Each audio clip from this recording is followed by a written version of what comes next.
Hola, muy buenas tardes.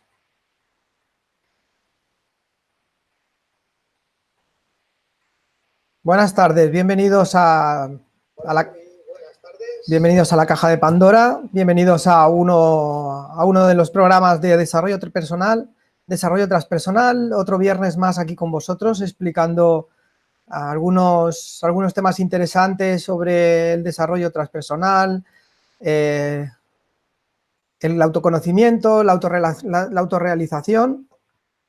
Espero que sea de vuestro agrado la conversación que vamos a tener hoy, la charla que, que voy a llevar a cabo va a ser dedicada a un tema súper interesante, un tema que le gusta a muchísima gente. De hecho, a mí me apasionó el momento que lo conocí, el momento que tuve contacto con él, que es el eneagrama de la personalidad. No sé si lo conocéis, ¿sí? Es una clasificación de la personalidad milenaria, no, realmente el origen no se conoce, aunque se intuye que procede de la filosofía sufí. Se ha encontrado algún vestigio de, en tierra, en barro escrito de la época de los sumerios, que hacen relación a esta clasificación, que gráficamente es un diagrama, es un círculo con unas líneas que lo atraviesan y que confluyen en 9 puntos diferentes. Esto sería a nivel geométrico, lo que se ha conocido del eneagrama. Sin embargo, sí que hay escritos que hablan de una clasificación de la personalidad, de la persona, de la actitud o del comportamiento de los seres humanos en 9 puntos distintos. Y el momento que yo me llegó a mis manos un libro muy bueno, que yo lo recomiendo siempre en mis seminarios, en mis talleres, que es el libro de Carácter y Neurosis de Claudio Naranjo. Realmente me dejó impactado el contenido del libro a medida que iba hojeando esas apasionantes explicaciones sobre lo más interno del ser humano, de nuestro comportamiento, de los patrones automáticos que nos hacen hacer determinadas cosas, de los sentimientos, cómo los filtramos, cómo vemos nuestra vida de diferente manera unos y otros. Y tiene mucho que ver con la pauta infantil, cómo nos educan, cómo vivimos nuestra infancia y cómo nos desarrollamos con el tiempo. La verdad es que me enganchó muchísimo, me sentí muy identificado con alguno de estos tipos de personalidad y desde este primer momento me apasioné de tal manera que seguí investigando, seguí estudiando, haciendo talleres, haciendo cursos para darlo a conocer, ¿sí? El momento que uno de los eneatipos, que es la clasificación de cada uno de estos 9 tipos de personalidades, eh, el conocimiento de estos 9 eneatipos me dio una claridad y amplió mi mapa mental de manera que no os podéis imaginar, porque hasta el momento, como muchos de vosotros, hasta el momento yo creía que todos, en cierta manera, pues teníamos la misma visión del mundo. No entendía yo que otra persona no comprendiese lo que yo comprendo. No, no, no aceptaba muchas veces que los demás no entendiesen las cosas que yo explicaba, o que no pensasen como yo, o que no tomasen decisiones similares a las mías, ¿de acuerdo? Pues esto se me reveló, se me abrió y cambió completamente de la noche a la mañana cuando contacté con esta clasificación tan importante, tan intensa que es el eneagrama de la personalidad. Este eneagrama expuesto en este libro por Claudio Naranjo me dio muchísimas pautas para conocerme a mí mismo, para investigar mi interior, mi potencial, mis habilidades, mis virtudes y también mis defectos. Porque el eneagrama, si habla de las partes claras y las partes oscuras de cada uno de nosotros, de nuestra sombra, de nuestras compulsiones, de nuestros temores, de nuestras fobias, de nuestros deseos también, de nuestras fantasías. Ahora, Griselda, os explicaré cuáles son los 9 eneatipos. No te preocupes que haré una explicación de cada uno de ellos y estoy seguro que os va a encantar la exposición y os va a animar a que sigáis investigando. Hola, Elodia, buenas tardes. ¿Qué tal? ¿Cómo estás? Pues, como iba diciendo, ese libro para mí fue un antes y un después de ver esta radiografía del ser humano por dentro, dividida en 9 tipos de personas, que luego hay más, hay 3 subtipos, que esto ya sería pues en un curso más avanzado de eneagrama, y explicados de una manera muy curiosa. Me pareció espectacular como la explicaba Claudio Naranjo, siempre hablando desde la neurosis del ser humano, desde nuestros sentimientos más reprimidos y nuestros temores más fijados en nosotros, que nos obligan a comportarnos de una manera concreta ante los conflictos, ante las amenazas y ante el resto de las personas, ante la gente que nos rodea, ¿sí? El eneagrama está compuesto por estos 9 puntos, con estos 9 tipos, que están divididos en 3 grupos diferenciados. Estos 3 grupos diferenciados tienen que ver con los 3 centros del ser humano, con estos 3 centros energéticos o estas 3 mentes que tiene el ser humano, que es la mente racional, la más nueva, la más moderna, hablando desde el punto de vista evolutivo, la mente emocional, que es la zona del corazón, que está relacionada directamente conectada con el cerebro límbico, y la zona y el centro instintivo, que es el centro más bajo de los primeros chakras, que está más conectado con el cerebro reptiliano. Es el más antiguo y es el que hace tomar decisiones más relacionadas con lo corporal, lo físico y lo intestinal, ¿no? Con el sexo también, y etcétera. Estos 3 centros son los que nos dominan, y hay uno que es, digamos, que tiene más intensidad en nosotros, y es el que nos mueve a tomar las riendas de nuestra vida. Y los eneatipos están divididos de 3 en 3 en función de estos 3 centros, ¿sí? Claudio Naranjo habla mucho, y como veréis, si seguís estudiando el eneagrama, si os introducís en este tema, en esta materia que ya digo que es fabulosa, habla mucho de la pauta infantil, cómo nos criamos y cómo nos educamos marca mucho cómo va a ser creada nuestra personalidad durante la adolescencia. De forma que en la edad adulta, sobre los 18 o 20 años, ya tenemos creada, consolidada nuestra personalidad, más o menos, siempre hay casos y hay excepciones.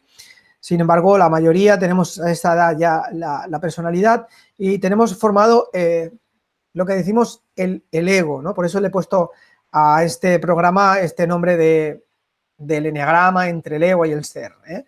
Hay que distinguir lo que sería nuestra personalidad, que está directamente adherida a nuestro ego, y lo que es nuestro ser, lo que es nuestra esencia, que en muchas de las otras charlas que hemos hecho he explicado que es esa parte interna nuestra, nuestro niño interior, nuestro núcleo más profundo, que es el que se mantiene intacto durante toda nuestra vida, nuestra esencia, nuestro ser, y se va recubriendo de capas externas, como es el carácter, la personalidad, el temperamento, etcétera. Lo vamos haciendo esto durante la niñez, así que cuando ya hemos pasado nuestra época de la adolescencia, la pubertad, ya tenemos formado lo que es nuestro ego, nuestra gran coraza, esta armadura que llevamos montada cuando empezamos a aprender a defendernos de las amenazas externas y a movernos hacia lo que nos da placer. Tenemos montada esa estructura superficial, dura, esa carcasa que será, yo le digo la armadura, y será nuestro ego o nuestra personalidad, como queramos decir, ¿no? Tiene unos matices de diferencia, evidentemente, y La verdad es que nos evitará muchos golpes, sí, nos evitará mucho sufrimiento, porque la hemos construido evidentemente para que nuestro ser más pequeño, nuestro niño, no se sienta herido.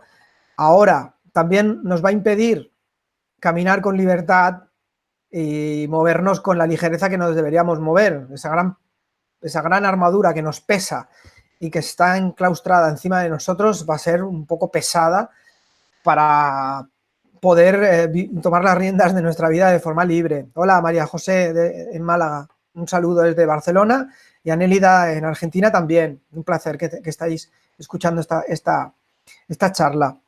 Digamos que las vivencias de la niñez, desde estos primeros, desde un año hasta los 5 o 7 años aproximadamente, serán clave para crear el software mental, el software de nuestro mapa personal, y delimitar cuál va a ser nuestro comportamiento en el futuro. Depende de lo que vivamos en casa, de las experiencias que vamos a tener en esas primeras edades, el trato con nuestros familiares más directos, nuestros hermanos, sobre todo, papá, mamá,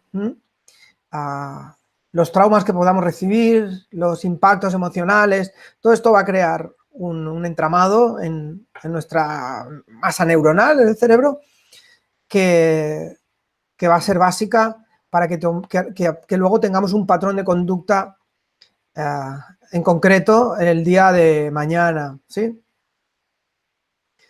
Voy a empezar a exponer los eneatipos uno a uno para que los vayáis conociendo, y haré referencia también a su comportamiento y cómo son, cómo se pueden más o menos apreciar o darnos cuenta. Sí que se pueden hacer cambios a partir de los 50, Marcela, toda la vida se pueden hacer cambios, ¿eh? Esa armadura, yo no digo nunca que sea inamovible, al contrario, darnos cuenta cómo es la armadura que hemos creado nos permite poder articularla, poder sacarle brillo para cambiar y evolucionar y ser pues seres humanos más evolucionados, ¿sí? Y tener vidas más positivas, con un mejor bienestar. Darnos cuenta de ese movimiento compulsivo que nos ayuda el eneagrama a observar, va a hacer que podamos desprogramar estas compulsiones, este patrón, y tomar diferentes conductas, otros comportamientos que nos hagan ser más felices, ¿sí? Y tener mejores relaciones con la gente que nos envuelve, que nos rodea, ¿sí? Los cambios, de hecho, estamos cambiando cada 7 años, o sea, es que las células del ser humano cada 7 años se renuevan por completo. Si cambian nuestras células, ¿no vamos a cambiar también nuestros gustos, nuestros pensamientos y nuestro comportamiento? Sí. Ahora, que el entramado de creencias, valores, principios, ideas que mantenemos más o menos intacto durante nuestra vida, solamente lo cambiaremos si tomamos conciencia de que hay cosas que no nos sirven, comportamientos que nos traen resultados negativos a nuestra vida, y somos capaces de modificarlos para que podamos tener consecuencias pues más positivas para vivir pues mejor sintonía y con mejor calidad de vida, ¿sí? Hola, Noemí en Marbella y Carolina en Colombia. Un saludo, buenas noches. ¿De acuerdo? El más difícil es decir, el comportamiento puede cambiar, nuestros hábitos evidentemente los cambiamos, Marcela. Lo que no va a cambiar, lo que no puede cambiar es nuestra esencia y nuestra identidad. De hecho, es necesaria para la supervivencia y que esté inmutable siempre, ¿eh? Podemos, ya te digo, variar nuestra personalidad para ser mejores y para crecer mucho más positivamente. Me gusta empezar por el número 2 del eneagrama, el eneatipo número 2, ¿vale? No es un capricho personal, sino que es una decisión que tomé hace mucho tiempo cuando empecé a hablar del eneagrama en mis primeros seminarios y charlas, porque me permite plantear el primero de los emocionales, ¿eh? Si veis el grupo de en las triadas, veréis que a la derecha quedan los emocionales y el primero es el 2, ¿sí? El eneatipo 2 sería el primero del eneagrama. Noemí, el eneagrama no tiene nada que ver con la numerología. Los números simplemente son orientativos, es aleatorio, como si se hubieran puesto letras. Hay otras disciplinas que sí que están relacionadas, sin embargo, no. Ser un 3 del eneagrama no tiene nada que ver con ser un 3 en numerología. Es otra óptica. El 2 del eneagrama, la numeración está puesta de aquí de esta manera. Sí que hay una cierta sintonía con los números sagrados. Veremos que el 3, el 7 son continuos en el eneagrama, también por el tema de la concepción sagrada de los números, del 3 que está en la naturaleza, el 7, que la base del 7, que la conocemos mundialmente, tiene mucho que ver, y las líneas que unen entre ellos tienen una dinámica también que va mucho en función de estos grupos. Las triadas son 3 y los números se van uniendo también de esta manera, de 3 en 3. Para cualquier información más desarrollada sobre el tema, tenéis el curso de Eneagrama en la caja de Pandora, en Aulas Pandora, lo tenéis a disposición, podéis verlo en el cajetín, que bueno, os va a encantar porque ahí hago un desarrollo más profundo y extenso del Eneagrama en todos los sentidos y cómo puede ayudarnos a mejorar nuestra vida, cuáles son las pautas para poder cambiar una vez que localizamos nuestro eneatipo. Hoy haremos una charla así rápida y veréis. Esteban, David, el eneagrama, si puedes retomar el tema desde el principio, es una clasificación milenaria que se utiliza muchísimo hoy día en la psicología, en empresas para reconocer la personalidad de los individuos, de los trabajadores y poder colocarlos, ubicarlos y sacar el potencial mejor de ellos y ayudar a que tengan relaciones más efectivas entre las personas. Se utiliza también muchas veces en educación, en la universidad, en algunas universidades, pues sobre todo en Estados Unidos, ya se imparte en las clases y ayuda a hacer un conocimiento muy intenso sobre el comportamiento de la persona. ¿Sí? ¿Por qué o para qué hacemos lo que hacemos? ¿A qué se debe? ¿Y cómo podemos reorientarnos en ese sentido? ¿Cómo podemos dejar de hacerlo si a nuestra vida no nos trae nada más que sufrimiento o dificultades? El eneatipo 2, que como digo es el primero de los emocionales, decimos que es una persona bondadosa, que tiene mucha necesidad de ayudar a los demás, de servir, de ser útil a otras personas y sobre todo compartir las cosas importantes. Tienen mucha ilusión por dar, son altruistas, son muy solidarios, se entregan a los demás completamente, tanto en servicio como en tiempo, como en amor. Son aquellas personas que vemos involucradas en ONGs, personas que les encantan acoger a sus familiares en casa, hacerles de comer, invitarlos.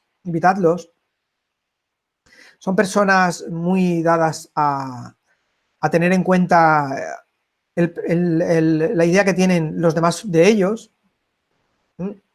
Tienen mucho cuidado, por lo menos aprecian mucho su imagen y cómo se les valora a nivel, sobre todo a nivel de bondad y de comportamiento. Es muy importante para ellos que se les aprecie y buscan reconocimiento.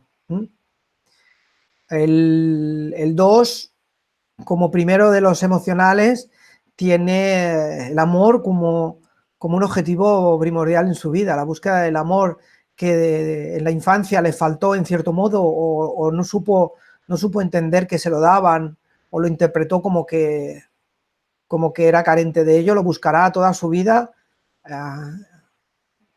buscando ayudar a los demás para que en cierto modo se le reconozca esto, se le quiera o se le ame por la dedicación que tiene hacia las demás personas.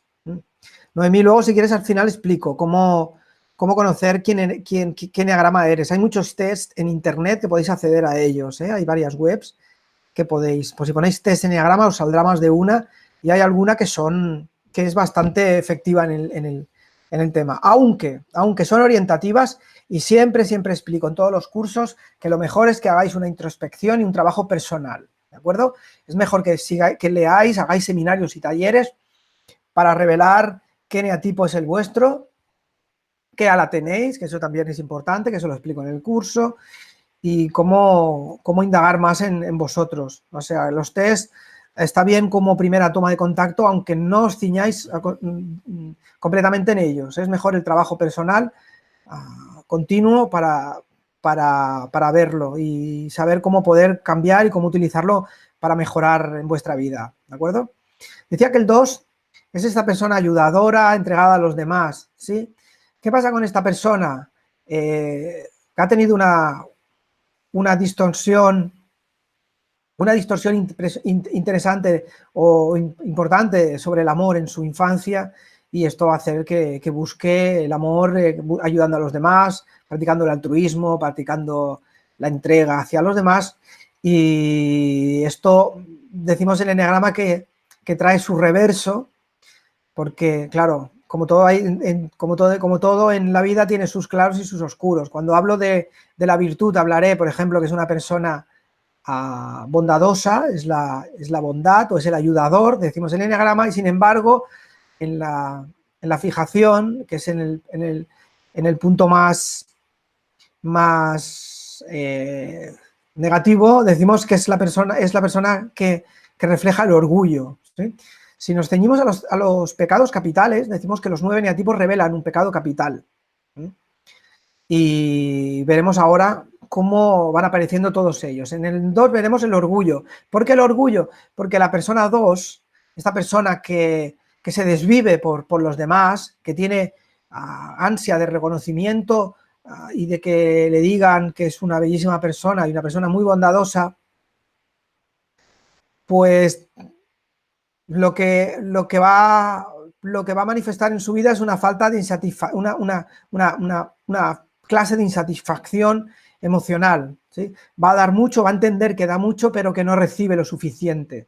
Nunca se va a ver recompensada, porque ya digo que hay una cierta carencia de amor en la infancia, y como he explicado alguna vez, el amor que nos faltó de nuestros padres lo intentamos buscar y nunca lo vamos a conseguir, porque está en ellos, no está en la gente de alrededor, ¿de acuerdo? A esta persona 2 se va a sentir mal recompensada, y eso le va a doler intensamente en el orgullo, ¿sí? Aunque son personas que no reconocen que son orgullosas, luego en el fondo lo son, ¿sí? Personas, como decimos, como la madre Teresa de Calcuta, son dos excelentes en la historia, ¿sí?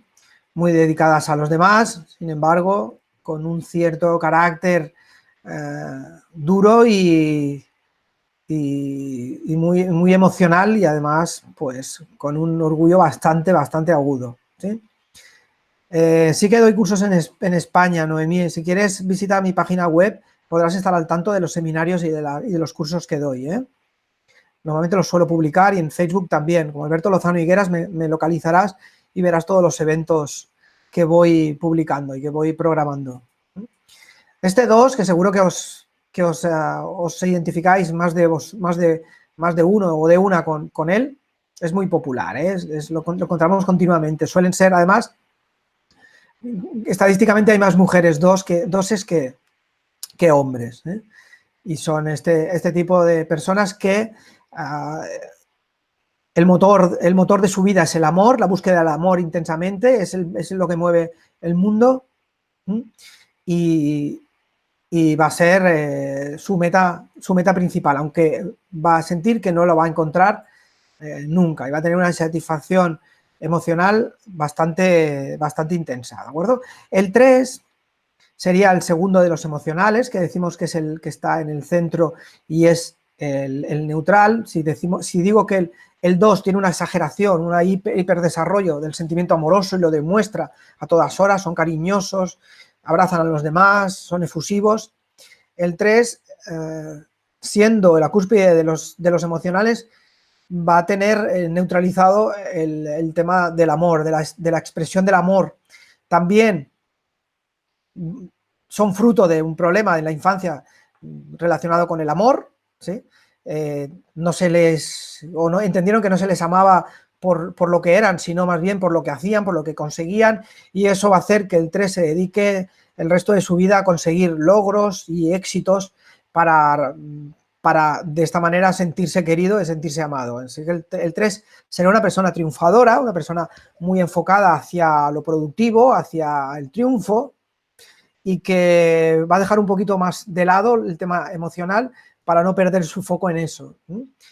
Personas ejecutivos, personas muy proactivas, con mucha capacidad para ejecutar y poner en marcha proyectos, llevarlos a cabo y sacar buen resultado. Estas personas tienen evidentemente este lado positivo, que será el triunfo, serán personas triunfadoras. Sin embargo, su reverso va a ser la vanidad. Como dice Claudio Naranjo, van a estar sometidos a la vanidad. ¿Por qué? Porque crean con esta ambición, con este enfoque hacia la consecución de objetivos, van a crear una máscara, han creado una máscara de ellos mismos, un personaje que hace que desconecten de su auténtico ser, de su esencia, y llega un momento que ni ellos mismos sepan quiénes son, qué papel están desempeñando, ¿de acuerdo? Entonces sí que sé que se basan mucho en la hipocresía, en el aparentar, tienen mucho cuidado de dar buena imagen y que la sensación que se lleven los demás de ellos sean de persona exitosa. Así que se van a pasar, claro, van a pasar de puntillas sobre los sentimientos y sobre las emociones. Esto sería el 3, que es el triunfador.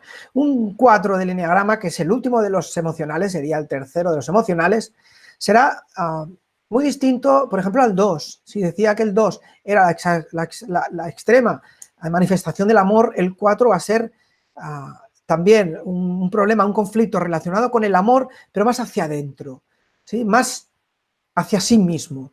También con un problema infantil de falta de amor o de distorsión en la capacidad de sentir el amor o de recibirlo, y que eso les va a hacer que se replieguen hacia ellos mismos, se hagan en cierto modo introvertidos y potencien mucho más su mundo interior, que desarrollen un mundo de fantasía, la creatividad, la imaginación, para proyectar mundos imaginarios de cosas que les van a dar a ellos mismos el amor que no consiguen en el exterior. Así que el 4 va a ser una persona evidentemente romántica, una persona dedicada al arte muchas veces, a la poesía, a la pintura, a la música, que es la manera de desarrollar, de expresar sus sentimientos, y que van a ser unos grandes incomprendidos. Este 4 no va a encontrar tampoco el amor, va a ser el que busca el príncipe azul, el amor ideal que solo existe en los cuentos y acaban en tragedia, ¿de acuerdo? Y este 4 estará sometido continuamente al sentimiento o al pecado capital, que será la envidia. ¿Por qué la envidia? Porque ellos sienten intensamente que lo que tienen los demás, ellos no lo tienen. La gente es feliz, la gente lo pasa bien, la gente se divierte, la gente tiene bienes, y ellos nunca lo van a conseguir porque no están al nivel, no están a la altura, y en cierto modo creen que no se lo merecen, o que ya no está a su alcance, ¿de acuerdo? Esta será la descripción del número 4, el romántico, que como trasfondo negativo, digamos, como fijación, tiene la envidia hacia los demás, ¿no? Querer lo que los demás quieren, que va a ser también pues motivo de insatisfacción. Tienes razón, Lina, todo el mundo busca amor, Dios lo da, la familia lo da, lo recibimos. Lo que pasa que muchas veces no somos capaces de apreciarlo, o lo interpretamos como que no nos llega, que nos llega de forma errónea, y ahí vienen esas distorsiones, de ahí vienen esos conflictos con el mundo, la forma de recibir el amor, la forma de aceptar que nos llega, está el problema intenso.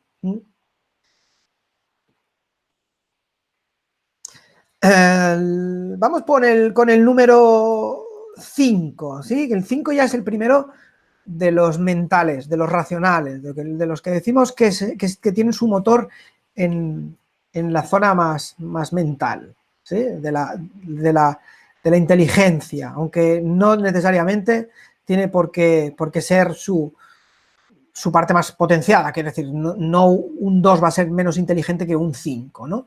Sin embargo, su desarrollo se apoya más en la mente, y ahora explicaré a qué se debe esto. ¿Qué pasa con el 5?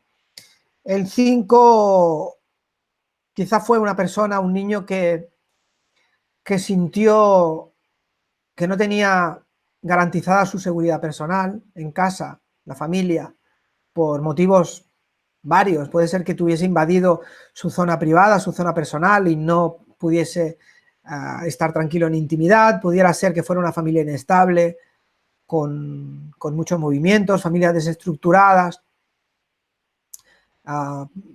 gente que no está en sitios fijos, o que la casa está completa, o sea, en movimiento continuo, con muchas mudanzas, etcétera, etcétera. Sea como sea, el 5 siente de pequeño que no tiene garantizada la seguridad, su seguridad personal está en peligro, y eso hace que potencie su centro mental, su cerebro, para crear un mundo seguro, ¿vale? Y para eso lo que va a hacer es estudiar mucho, acumular mucha sabiduría, muchos conocimientos, almacenar todo lo que pueda de datos para informarse bien y tener bien estructurada su vida, y no sentir el miedo que sintió de pequeño cuando no se sentía seguro, ¿vale? Veía que la vida era, pues en cierto modo, todo caos, todo catástrofe, y eso le hacía sentirse mal y con miedo. Entonces el 5 va a ser una persona sabia, decimos que es el sabio, es el científico, es la persona que se dedica al estudio, a la investigación, y en cierto modo esto le va a generar problemas relacionales, ¿no? Son personas que están mucho tiempo a solas, no les gusta contactar con los demás, no les gusta tener demasiadas relaciones, por este sentimiento de querer conservar tanto su dinero como su tiempo, no querer compartir sus emociones por miedo a perderlos, y sentirse el vacío que sintieron de pequeños, quizá sentirse inseguros. Entonces tienen miedo de perder lo que tienen, y por eso van a tener cierta resistencia a relacionarse con otras personas. Este miedo a compartir, decimos que hace que se vayan hacia el pecado capital de la avaricia, ¿sí? Acumular y no ser capaces, o no querer ceder a los demás parte de su tiempo ni parte de su sabiduría. A veces tienen miedo de compartir para no perder y sentirse sin nada, desprotegidos, ¿vale? El 5 será el sabio, será el científico, será el investigador, será la persona muy, muy bien formada. Sin embargo, va a ser también una persona que decimos avariciosa, austera, con poca tendencia a gastar, a comprar y a relacionarse con otros, a dedicar tiempo a la familia o a otras personas. Suelen ser de círculos muy reducidos, de conversaciones con uno o con dos personas. Tenemos, por ejemplo, tenemos ejemplos como Bill Gates, ¿no? Digamos, que son ilustrativos de este tipo de este eneatipo, del 5. Del 3, por ejemplo, no he dicho ningún ejemplo, pero podía hablar de actores, ¿no? Como Tom Cruise, se dice que es un 3, ¿no? Son personas que son capaces de ponerse en cualquier rol, cualquier máscara, cualquier personaje, quitárselo de golpe y desempeñar cualquier función, y con un enfoque hacia el éxito muy, muy intenso. El 4, pues, sería muchos artistas, ¿no? Decimos que Dalí, por ejemplo, que era un gran excéntrico, era un fabuloso 4, ¿no? Con sus ideas alocadas, su manera de vestir, ¿no? Estrafalaria, etcétera, etcétera. El 5, digamos, pues ya os digo que, por ejemplo, es Bill Gates. El 6 será el central de los emocionales, es el del medio, es el que también neutraliza el tema mental, porque también de pequeño sintió mucho miedo por inseguridades en la familia, más relacionadas con inestabilidad familiar, conflictos, broncas entre los padres, entre los hermanos, y sentían miedo y sentían una cierta incoherencia en los familiares. A lo mejor el padre daba un mensaje, la madre daba otro mensaje distinto, el niño se crea una clase de cortocircuito mental, no sabe cómo reaccionar, y eso les hace vivir con cierto temor a ver qué va a pasar, si tengo una consecuencia si hago una cosa, si tengo otra consecuencia si hago otra, si hago lo mismo, a lo mejor un día se me castiga, otro día se me premia, ¿no? Y esto crea esta cierta inseguridad en la persona que va a crear un comportamiento muy concreto, que será el de una persona noble y leal, ¿sí? Si esta persona encuentra un buen apoyo en los demás, personas con un buen carácter o con carácter marcado o buenos líderes, se unirá a estas personas para sentirse protegidos, sentirse seguros y no tener que sentir el miedo que tenían en la infancia. Estos 6 también son muy dubitativos, son personas que preguntan mucho las cosas antes de tomar decisiones, se cuestionan los porqués, los pros y los contras, valoran mucho todo antes de decidirse, precisamente por esta inseguridad, ¿sí? Personas, ya digo, que son leales y muy nobles, buscan vivir en sociedad, tener bien las normas claras para poder cumplirlas y no salirse de lo establecido y no tener que sufrir por ello. Personas que se apoyan en sociedades, en grupos, en colectivos, ¿sí? En congregaciones, y se puede confiar abiertamente en ellas, porque son personas que no van a traicionar nunca la confianza de los demás. El 6 es un poco más conflictivo que otros, porque también este patrón de ser fiel y ser muy obediente también les crea a veces una cierta controversia que de golpe o tarde o temprano les hace rebelarse contra lo establecido. Entonces decimos que el 6 es más complejo, hay un 6 fóbico y un 6 contrafóbico, precisamente por esta necesidad de rebelarse contra lo establecido, porque una cierta neurosis a la obediencia y al miedo, porque son personas muy miedosas, va a hacer que de golpe se exploten y se rebelen contra los demás, ¿no? Y contra la autoridad, en cierto modo. Pero esto ya lo explico en el curso y es más motivo de desarrollo sobre el eneatipo. Hola, Raúl. Buenas tardes. ¿De acuerdo? Así que el 6 será esta persona noble, fiel, miedosa, que eso, como veis, pues ya nos lleva a otro pecado, que sería el pecado de la cobardía. Personas que a lo mejor no van a reconocer que tienen miedo, pero es evidente que lo tienen, simplemente porque se imaginan escenarios catastróficos, aquella persona que no vayas a tal sitio a ver si te pasa algo, no salgas a la calle sin chaqueta a ver si te vas a resfriar. Piensan en lo peor que puede suceder, ¿no? por los filtros que he dicho que vienen de la infancia. Hola, Andrea, de Argentina. Tú eres el 6, va a ser esa persona, pues, en cierto modo, cobarde, ¿no? Le decimos que será la cúspide de los mentales, de los racionales, ¿sí? Tenemos el tercero de los racionales, que será el 7, este 7 aventurero, arriesgado, totalmente distinto al 5. Si os dais cuenta, aunque pertenecen a la misma triada, se oponen entre ellos, aunque también están relacionados por su centro emocional, su centro, que será el racional, la mente cognitiva, estos tres, el 5, el 6 y el 7 se opone al 5 en su actitud y en su comportamiento. Es totalmente distinto. Son personas que toman decisiones impulsivamente, se involucran en mil aventuras, en mil cosas, aunque también son personas en las que la inseguridad y el miedo son patentes y están latentes en ellas. Lo que pasa es que no lo van a reconocer, ¿vale? Evelyn, las personalidades se forman durante la etapa del crecimiento, ¿de acuerdo?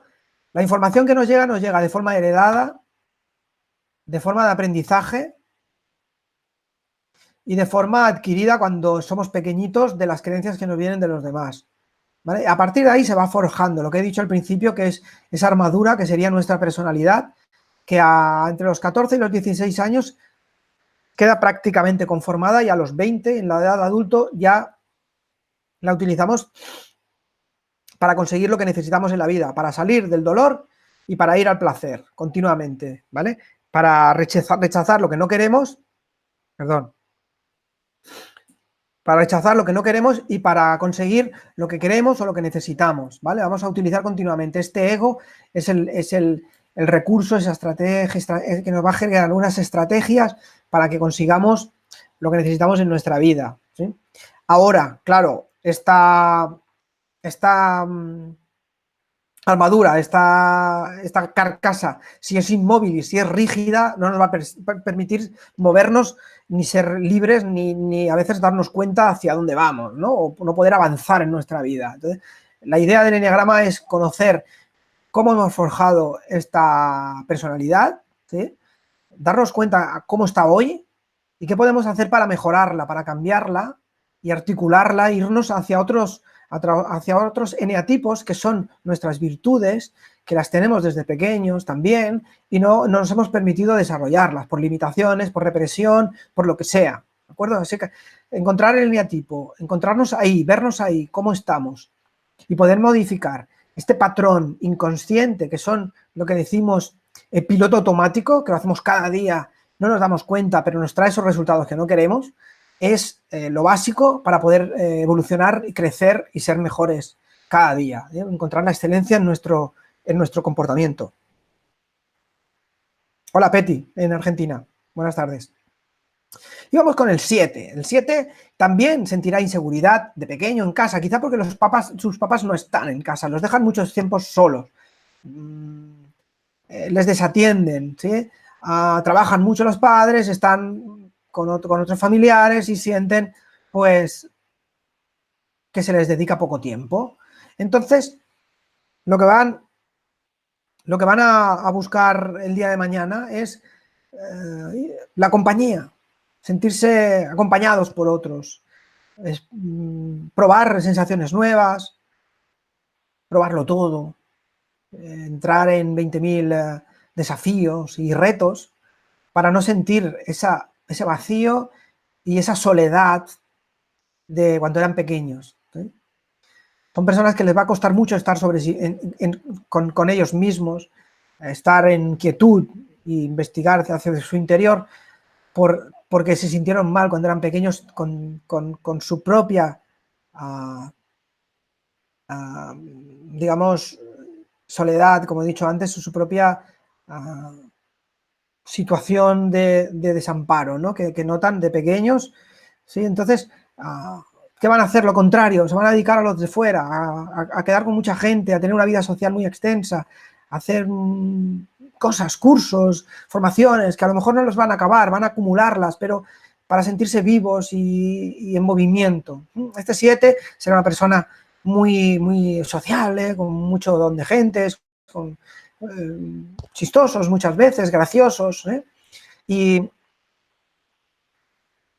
en qué zona de fijación o de sombra nos hace llevar el 7? Pues hacia la gula. Decimos que el 7 es la persona que lo prueba todo, que intenta coleccionar todos los placeres del mundo, muy hedonista, y eso es directamente lo que nos hace entrar explorar el pecado de la gula, ¿no? El querer probarlo todo y no acabar de ser satisfechos por nada, ¿de acuerdo?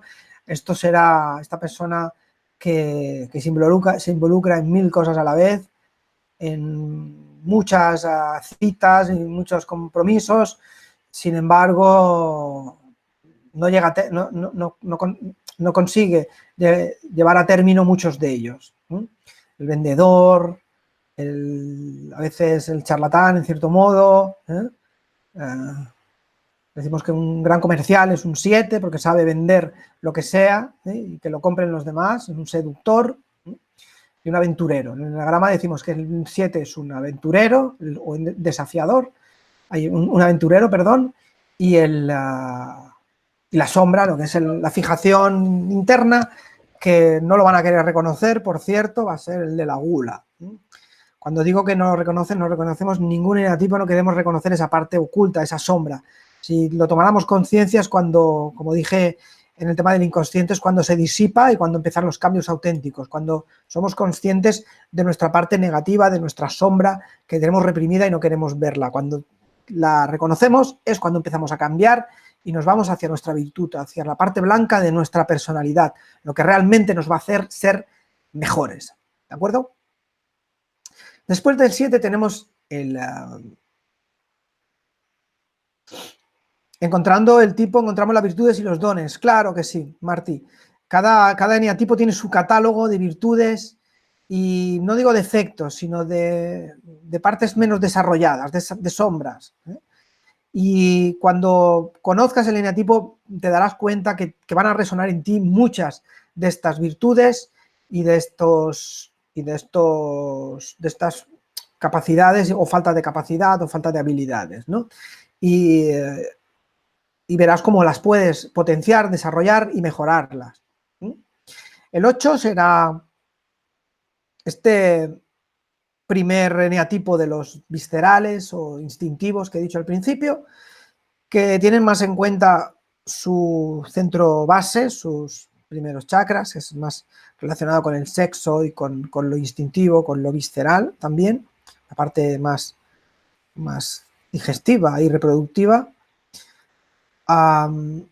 que en cierto modo vivió una época de infantil dura, porque son personas que han pasado quizá muchas calamidades en la infancia, quizá de los que más han pasado en el eneagrama, por exceso de autoridad en la familia, exceso de violencia, de agresividad, a veces de órdenes directas y a veces de maltrato físico, ¿de acuerdo?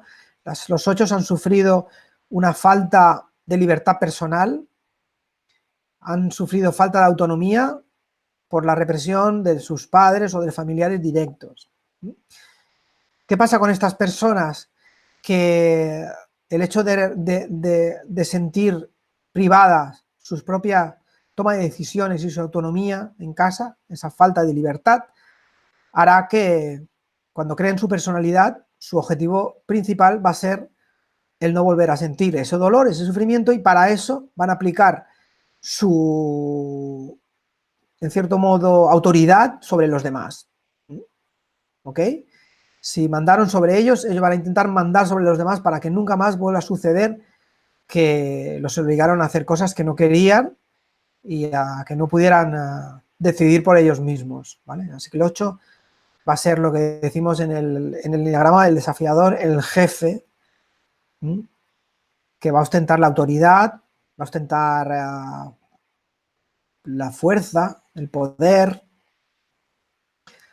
Personas que les va a costar mucho reconocer que los demás tienen razón también, ¿no? A veces imponen su razón sobre los otros, marcan las directrices en los grupos, en las familias, ¿sí? Personas que quizá no tienen pelos en la lengua, ¿no? Dicen las cosas directamente, sin preocuparles el resultado o las consecuencias sobre los demás, ¿eh? A veces hacen sufrir a los demás directamente por este lenguaje tan asertivo, excesivamente asertivo, que daña a los otros, ¿no?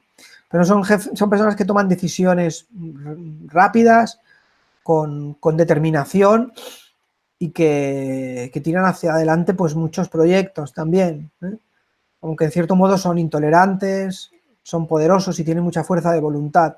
El 8 estadísticamente también es más masculino, es más en hombres y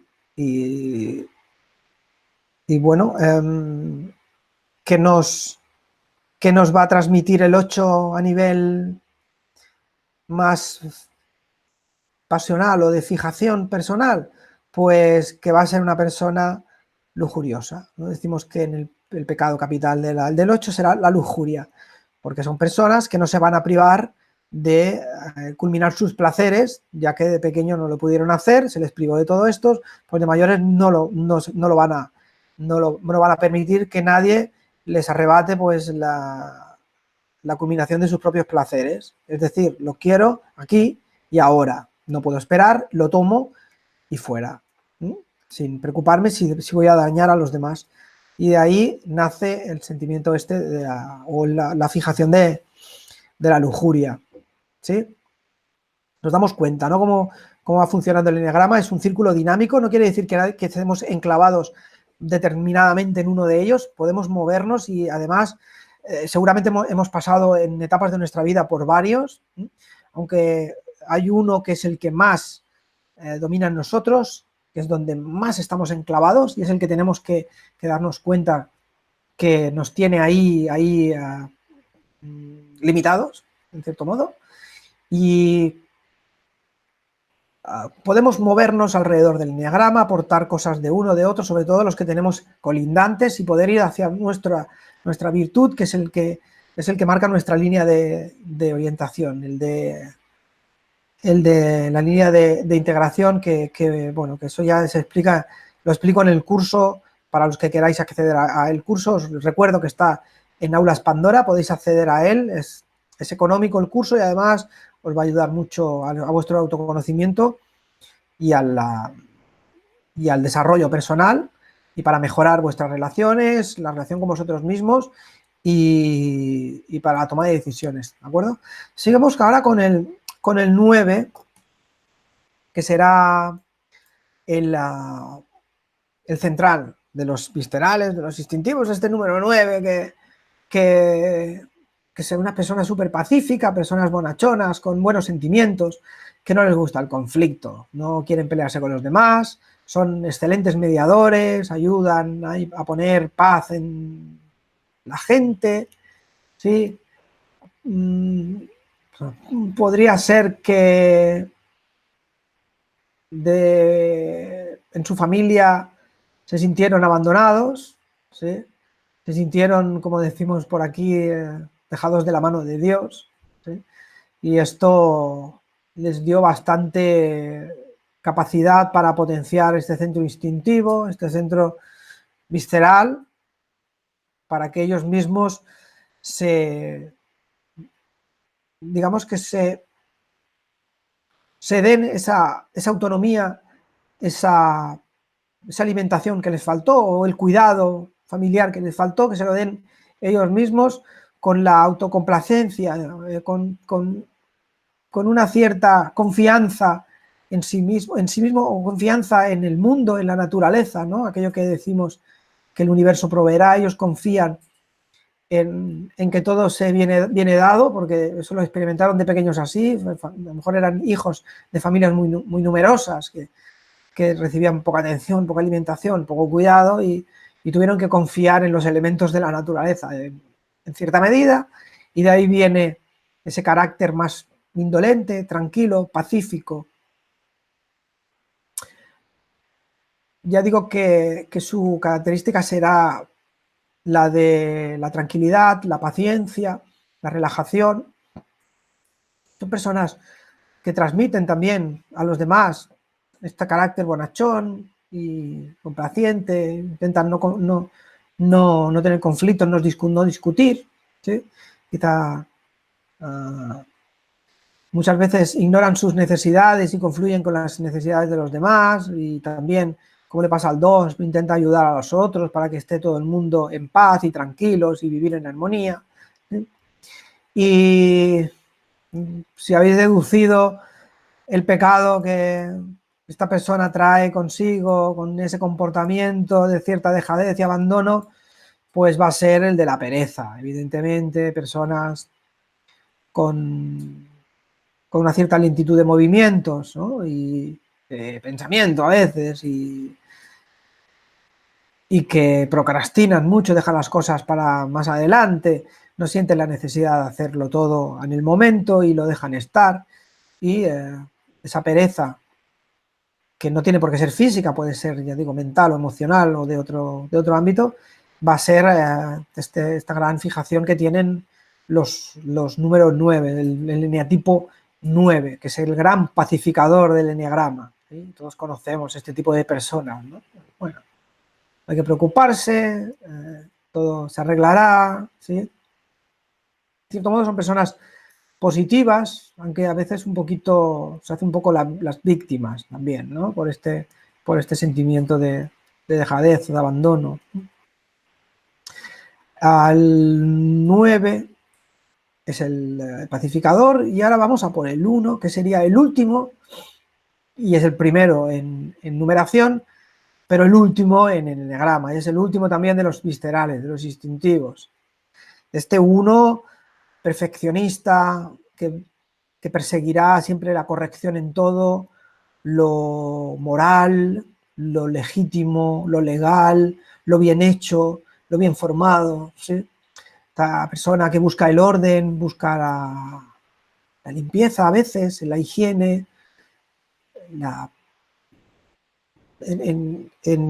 decimos que es el perfeccionista porque tiene una necesidad absoluta de hacer las cosas correctamente, ¿no? Parece que su consciente le está diciendo esto no, esto sí, esto no, esto es blanco, esto es negro, esto es arriba, esto es abajo, ¿no? Esta dualidad que les lleva un poco por la calle de la amargura, ¿no?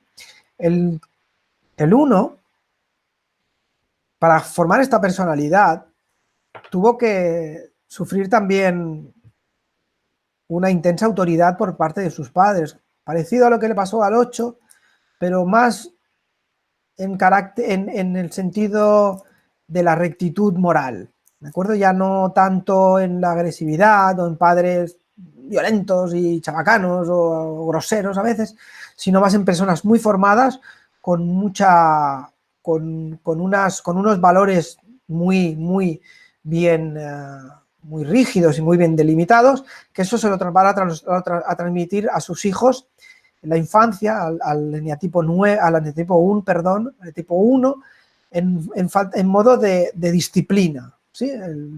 Los padres del 1 van a marcar muy bien las líneas de lo que se tiene que hacer y lo que no, lo que está permitido, lo que está bien visto, ¿sí? Lo que es ridículo y lo que no es ridículo, ¿vale? Y eso le va a quedar muy bien imbuido, de manera que cuando sean mayores van a cuidar mucho de no salirse de esa línea.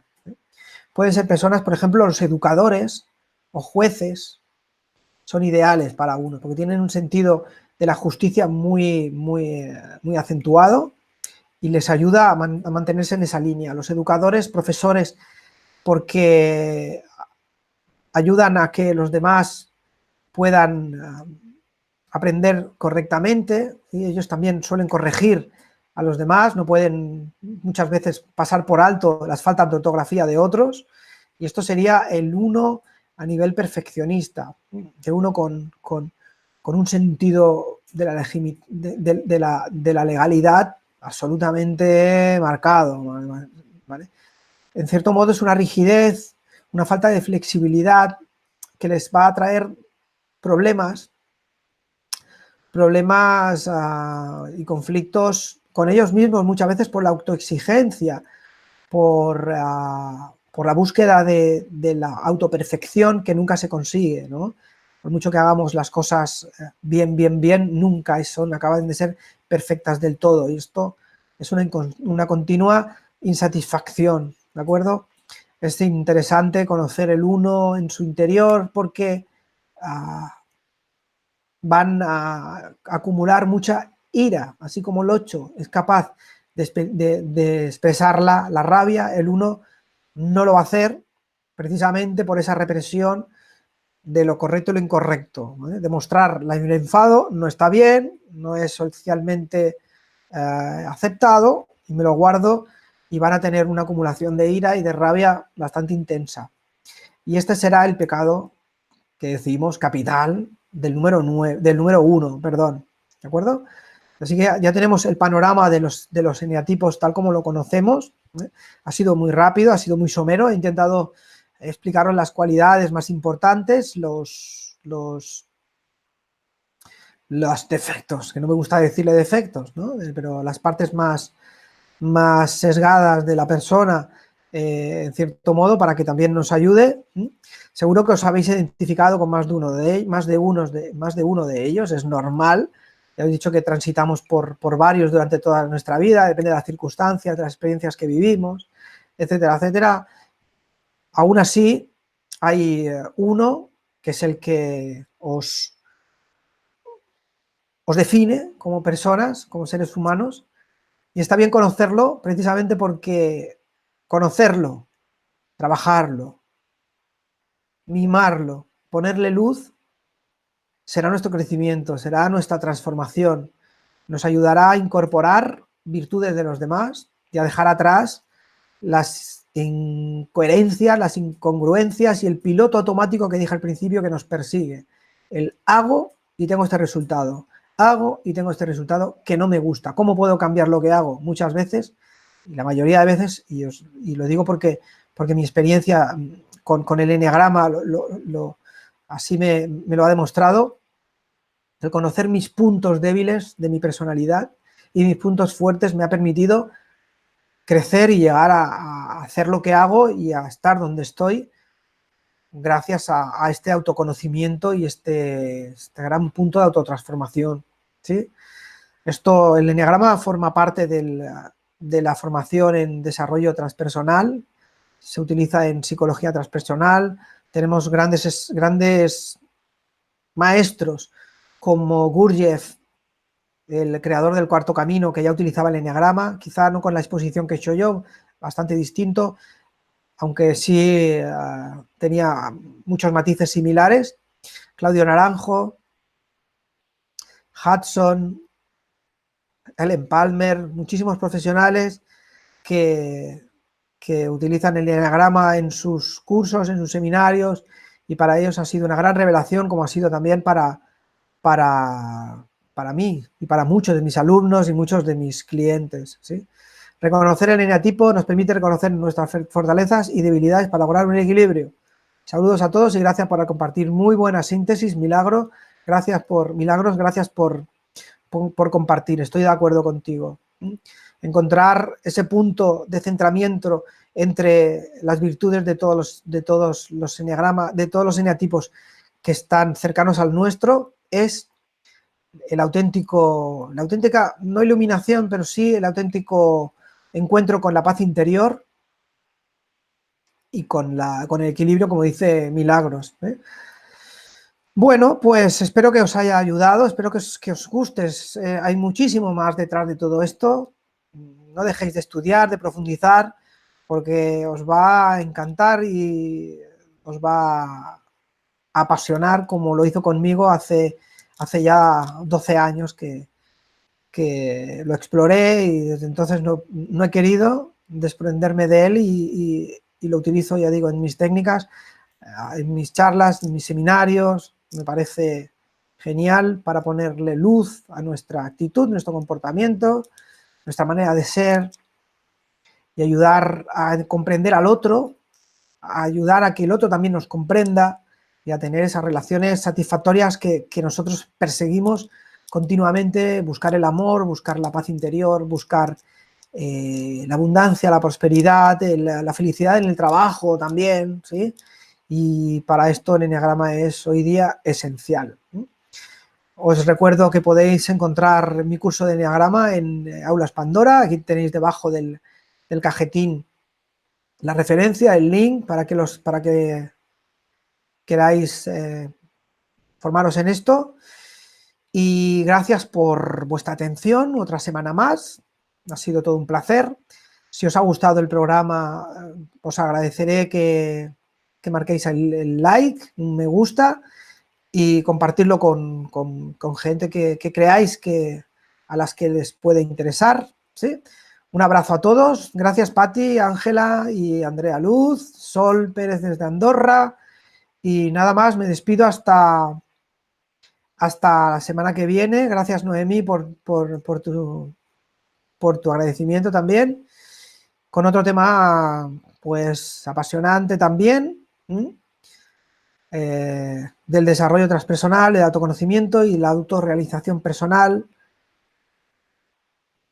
Adiós, Jorge. Buenas tardes. Namaste. Hasta el viernes que viene.